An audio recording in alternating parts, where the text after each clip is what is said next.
Hey, hi, how are you? Today is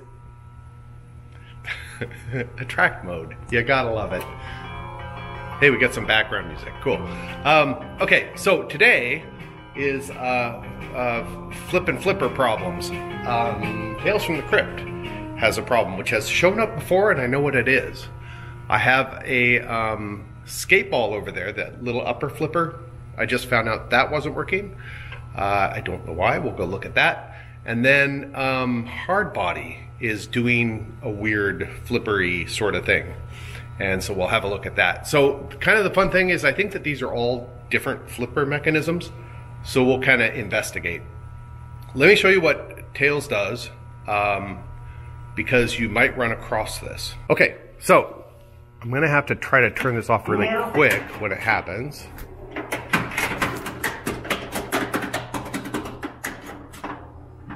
Let it cycle its balls. Okay, so here's what happens. We hit the little start button, and I'm gonna have to turn this off right after it does this, but watch this.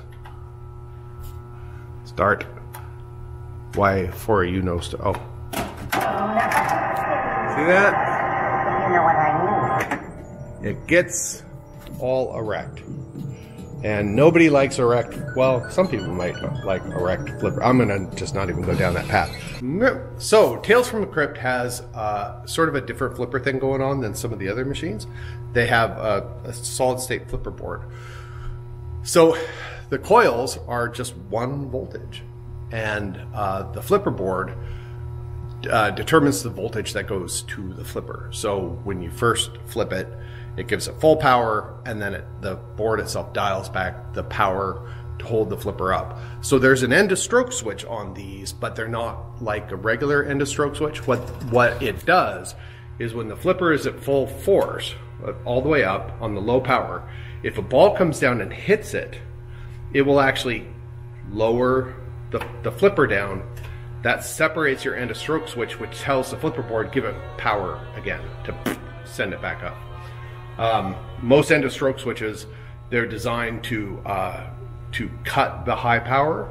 So a little bit different thing going on here. Now this one has done this before, so I know exactly what it is. And let's crack it open and I'll show you. Inside the machine, like I was saying, here's the here's the coil, single voltage, because there's only 2 lines going to it.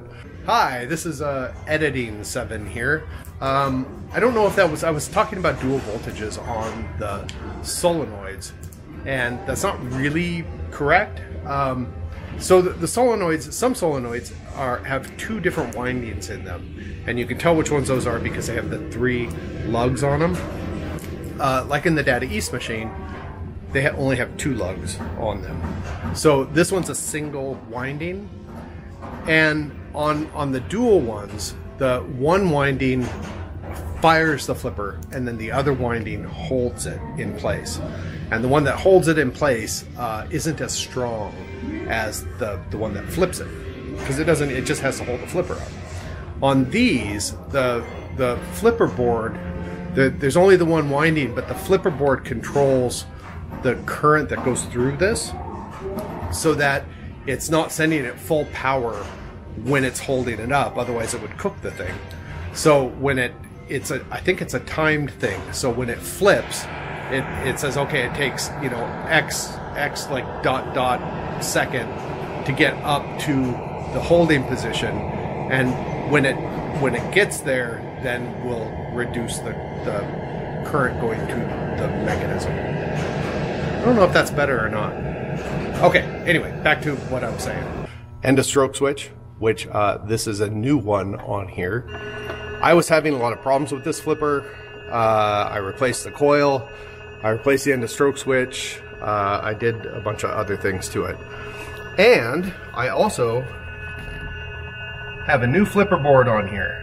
So this is where the flipper boards, usually on these Data East and the Segas, are going to be kind of right down on this side. When you blow, if I were to just leave that running all in its happy erect state, it would pop a fuse on here. So this tells me that the transistor that controls that flipper has shorted open. No, shorted close. It's closed. So it's always allowing power to go through it. So let's pull this out and we'll test the transistor and we'll see if that's actually the case. Here's the board out. This is the transistor that controls that particular flipper. I'm not going to go into detail on how I know that, but I know that. All right, let's check this thing out and see if we're passing current, if it's open.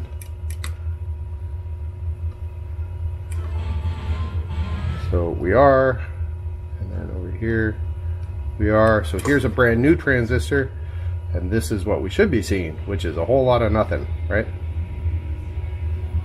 Okay, so let's pop that out and swap it.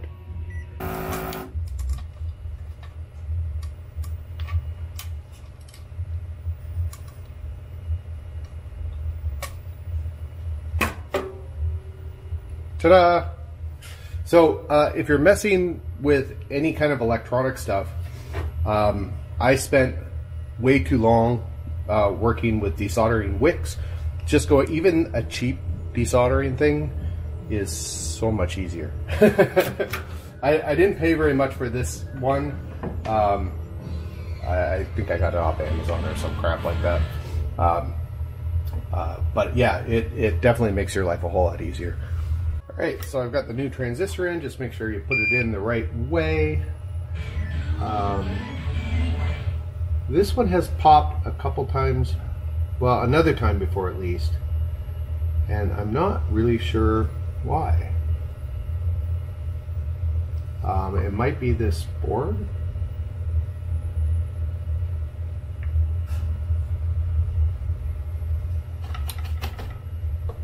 Okay, let's go pop it back in there. We're back in, all set up. This is a Rotten Dog board, and I know that the pinball community likes to rag on the dog. I have a bunch of their stuff, and I don't really have that many problems with it, but it's entirely possible that one of the problems I'm having with this board, since this is at least the second time this has done this, maybe there's something wrong with this. It's new. I do have the original Data East flipper board, so maybe what I'll do is if it does this again, then I'll take the other Data East board, I'll go through it, I'll get it all fixed up, and I'll throw it in here, and we'll see if that doesn't solve the problem. But let's see if we fix this. Nope. Give it a second, we'll start a game. That's a good sign. Now, here's the big test. Does it actually work? Hey, they both work. And this one works. Great.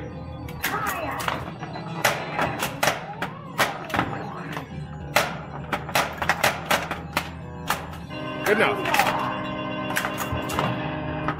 Okay, so it's noisy now. That's strange science. Let's have a look at Skateball. The other day when I was closing up, there was a game on this, so I just drained the ball, and sometimes I play the last ball or something, and then I always get an extra ball for some reason. But yeah, I noticed the upper flipper wasn't working, so let's have a quick look at that and see what it is. Okay, these flippers. Yep. Flippy. No flippy.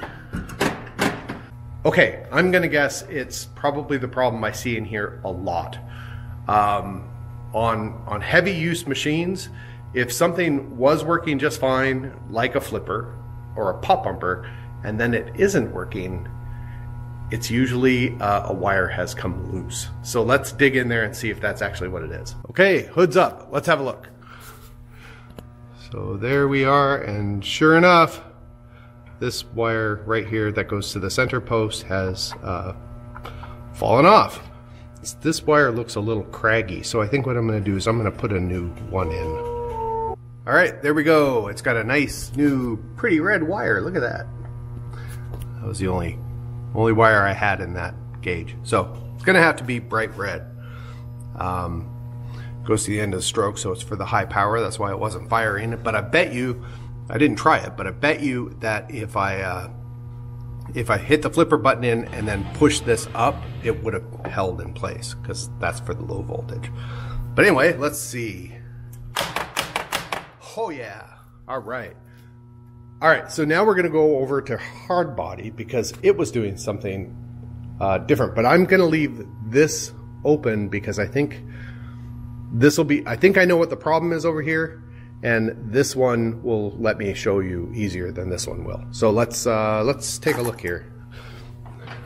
We'll start a game. So this flipper, every once in a while it kind of seemed to drop down.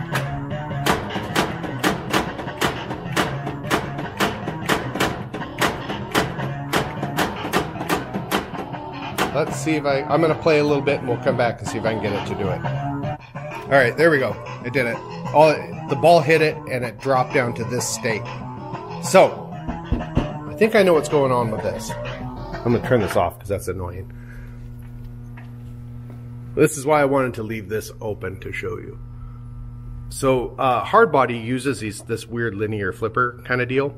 So, it instead of a bendy armature kind of deal, it pulls the shaft in and turns the flipper this way by having this nylon disc in there in that little space, right? And as it pulls it in, it turns this whole mechanism. If that wasn't explained very badly, but so what happens on these, and it's pretty common over time. This nylon disc will wear down and you'll end up with flat sections on it. So I think what's going on over in hard body is that it has a flat section that it is allowing this to sit oddly. So let's open it up and have a look. I'm going to leave the I'm going to leave the flipper in sort of its distended. What state would that be? Sort of its. We had an erect flipper. This is the flaccid flipper. We'll leave it in its flaccid flipper state. Look what I just noticed. I went to play this to just verify that upper flipper was working just fine. And look at that flipper.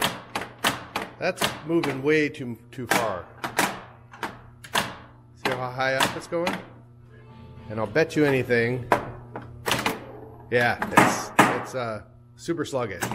So that is because it's slipping. The post is slipping on the little cowl mechanism. So that's a super easy fix, and I'll show you that. Okay, so this is something I see a lot on these. They've got the shaft for the flipper comes down through this little mechanism. There's a little bolt here, and then there's another one on the other side. It's not uncommon for those to lose their grip, and they lose the grip onto this post here. And that's exactly what's going on with this one. I can't do it. You're gonna have to trust me, but I can't do it one-handed holding a camera. But if you hold onto this and you move the flipper, this little shaft in here is free spinning in there. So all we have to do is just align the flipper where we need to and then tighten those down. That's it. All right, so this is it sitting in its flaccid state. This actually doesn't look too bad. There's a little bit of flattening here. I actually expected this to be a lot worse, and that's what was causing the problem. But it actually is just the same problem that I just fixed on skateball. This is just slipping.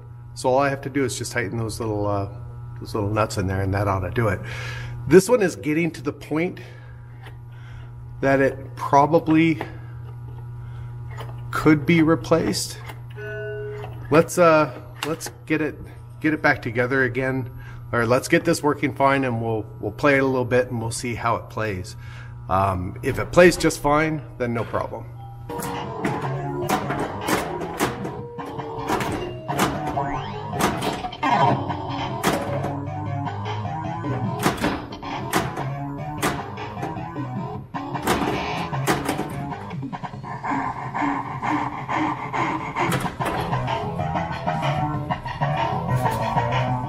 yeah, so there you go. That's a little taste of what my morning is like in the arcade.